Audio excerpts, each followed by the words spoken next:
Hey Gateway family, we're here for another Common Grounds. I'm still not drinking coffee. Are you drinking coffee? I have coffee. It is a toasted marshmallow iced coffee at Roasted. I got my chai because I'm not a real adult. I don't drink coffee, but that's fine. Coming to you this week to talk about some of the home group questions from last week. The first one we want to talk about is how have we gotten comfortable on our donkeys? I'll use that wording for this video. And I think the first thing that comes to mind for me with this one is I think about all the times we ask for volunteers for things at the church, whether it's helping in Starting Point, whether it's helping with the gardening, moving chairs around, whatever it may be. I feel like we consistently have that 5 to 10 group of volunteers who always volunteer for everything. They are great and so reliable, and it's awesome. But on the flip side, we have a whole lot of bench warmers in the church. I think a lot of us have gotten comfortable being like, oh yeah, we're here, we're part of the church, but then we don't show up and we don't get involved because we think, oh, someone else is going to do it, someone else will help. And I think that's a really dangerous place to be as a church, because we can't advance the kingdom of God in this area with 5 people. You know, we need to do it as a church body. Yeah, and I think to add with that, it's that, and then our mindset of what church is. What does it mean to be a Christian? And is it just the 4 walls of the sanctuary? Is it just a Sunday morning? Yeah, and I think my conviction with that is just my kids in youth sports, and not being willing to go out of my own comfort zone to be a coach or to help with the teams. And I'd rather just sit on the sideline. But as I sit on the sideline, I'm like, yeah, I should have been there. I should have stepped up. I should have been available in those areas instead of just waiting for someone else to do it. So I think, well, yeah, like you said, stop waiting for someone else to do something. Step up. Do it. If it's uncomfortable, try it. It's good to get out of your comfort zone. I say that as someone who I feel like I'm pretty good at getting out of my comfort zone most of the time. But yeah. And if you are uncomfortable and have questions about how to get out of your comfort zone, we are happy to talk to you about that. Yeah.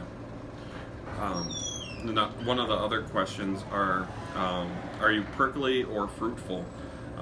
Do believers and non-believers alike recognize you by your fruit or by your thorns? And I think that's an interesting question for all of us. That I think we all like to believe we're fruitful all of the time, but I think more often than not we are known by our thorns. For sure. I know for me, this one really hit, because I think back to when I was in high school especially, and you know, I didn't want to be that weirdo who like was known for going to church. Like I was like so nervous about that image. So like I'd have one image for high school and hang out with my friends, and then I'd have that whole other good church girl image that I put out on Sunday mornings, and that's not fruitful at all. Like I mean, it's a good front maybe on both ends, but that's not fruitful.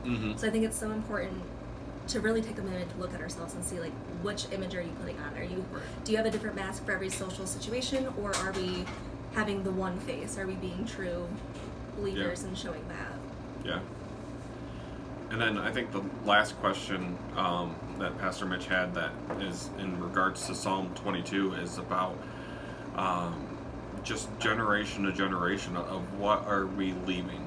Pastor Mitch talked about the tribe of Dan in church on Sunday, and it really, I think that really hit home, and I talked about it a couple of weeks ago, just what are our effects on our generations to come, and it matters. Even if you're not a mom or a dad or taking care of other children, we all have an effect on generations to come. And what are we choosing to do with that? And it matters what we choose.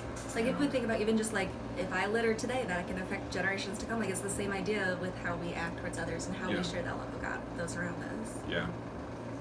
So yeah,